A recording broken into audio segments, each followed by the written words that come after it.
Bonjour à tous et bienvenue dans le premier essai de ce format un peu particulier. Je vais ici vous résumer la vidéo sur l'impact sanitaire des rayonnements ionisants qui est un gros morceau. Si vous avez le temps, qu'il vous reste des questions ou que vous êtes curieux, je vous recommande évidemment la version longue. Les rayonnements ionisants désignent des rayonnements suffisamment énergétiques pour arracher des électrons. Ce sont des rayonnements ayant une fréquence supérieure à l'ultraviolet. C'est donc le cas des rayons X utilisés en radiographie et des rayonnements alpha, bêta, gamma et neutroniques issus de la radioactivité. Pour parler des effets de ces rayonnements sur notre santé, il faut pouvoir les quantifier. Pour ça, on utilise principalement deux unités, le Gray et le Sievert. Le Gray correspond à la quantité d'énergie déposée par le rayonnement dans 1 kg de matière. Mais différents types de rayonnements ont différents effets sur les tissus biologiques de notre corps.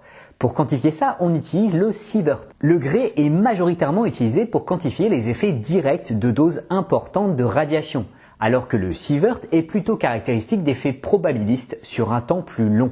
Une fois qu'on sait ça, on peut regarder les impacts de ces rayonnements sur notre santé. Les effets les plus évidents et violents sont ceux qui apparaissent pour de fortes doses reçues en un temps court. Autour de 1 Gray, une personne exposée développe un syndrome d'irradiation aiguë. À très forte dose, au-delà de 20 Gray, ce syndrome touche le cerveau et le sujet meurt en quelques heures. Pour des doses de 1 à 20 Gray, le syndrome d'irradiation aiguë présente 3 phases. D'abord, une phase qui dure au plus quelques jours et où le patient présente des fatigues, des maux de tête, des nausées et ou des vomissements, ainsi que des rougeurs de peau. Il y a ensuite une phase de latence de quelques jours à 2 semaines où le patient recouvre tout ou partie de ses capacités.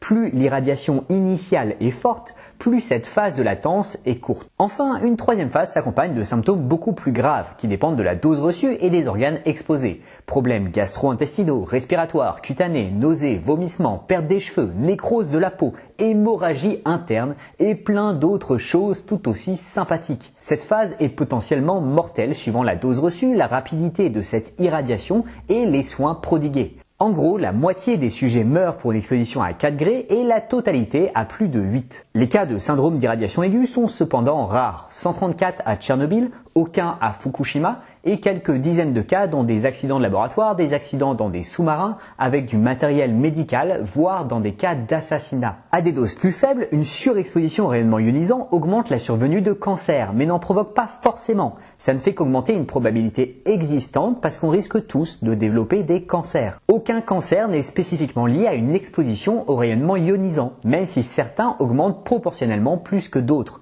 comme les cancers de la thyroïde ou les leucémies. Les cancers de la thyroïde, des os et les leucémies peuvent apparaître quelques années après une surexposition, alors que les autres cancers peuvent mettre des décennies à s'exprimer. Pour avoir un repère, on estime qu'une exposition d'un Sievert augmente de 5% le nombre de cancers dans la population touchée. Ce n'est pas négligeable, mais l'exposition est très souvent bien inférieure à un Sievert. Par exemple, seuls 0,7% des 25 000 travailleurs qui sont intervenus à Fukushima après l'accident ont subi une dose supérieure à 100 millisieverts et aucun n'a subi une irradiation d'un Sievert. Or, une augmentation des cancers n'est avérée que pour des doses de plus de 100 millisieverts. En dessous de cette exposition, différents modèles scientifiques existent, sans que les très nombreuses études à notre disposition ne parviennent à trancher. Un premier modèle prolonge linéairement ce qu'on observe au-dessus de 100 millisieverts. L'effet d'un millisievert d'exposition au rayonnement ionisant est donc 1/1000 de l'effet observé pour un Sievert.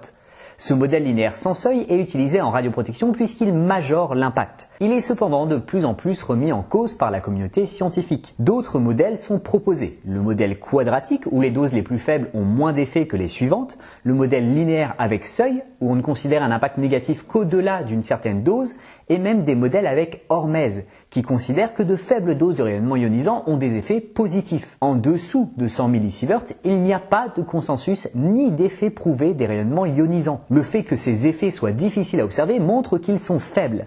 Et c'est une bonne nouvelle puisque l'immense majorité des expositions des populations sont inférieures à ce seuil, même dans des cas d'accidents nucléaires. Le nombre de morts avérés pour Tchernobyl est faible et on utilise des modèles pour estimer le nombre total de morts, notamment des modèles linéaires sans seuil dont on sait qu'ils majorent l'impact. L'application de ces modèles aux retombées mondiales de Tchernobyl donne un bilan total de moins de 20 000 morts d'ici à 2065. Et ici, on parle bien d'un modèle qui majore l'impact. Mais utiliser ces modèles pour de très faibles doses est encore plus contesté. Si on restreint le modèle aux doses non négligeables, on trouve un bilan plus proche de 10 000 morts, qui est la position officielle de nombreux organismes internationaux, dont l'UNSCEAR. L'UNSCEAR est l'équivalent du GIEC pour l'impact des rayonnements ionisants. C'est un organisme international placé sous la tutelle du Programme des Nations Unies pour l'environnement, dont la mission est d'établir et actualiser les connaissances sur les niveaux d'exposition et effets des rayonnements ionisants. La littérature scientifique ne corrobore pas les quelques études, souvent publiées sans processus de review, mises en avant par les ONG militantes qui comptent des centaines de milliers, voire des millions de morts à cause de Tchernobyl. L'impact sanitaire des rayonnements ionisants est moindre par rapport à la perception qu'en ont une large partie de la population. Cet aspect est problématique parce que la peur du nucléaire fait des morts, parfois plus que les accidents eux-mêmes. L'exemple typique étant l'accident de Fukushima. Les effets sanitaires des rayonnements ionisants y sont et seront extrêmement faibles et ne feront aucun mort détectable.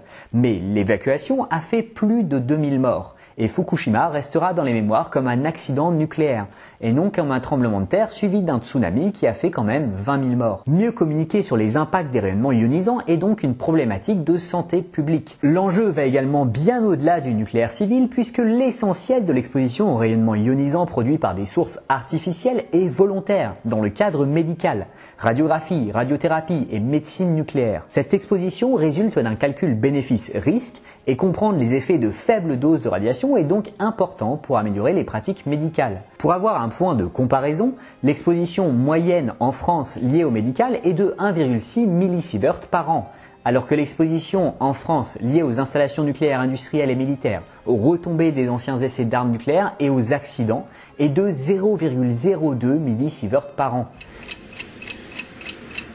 Voilà pour ce petit format de résumé. N'hésitez pas à me dire si vous trouvez qu'il est utile.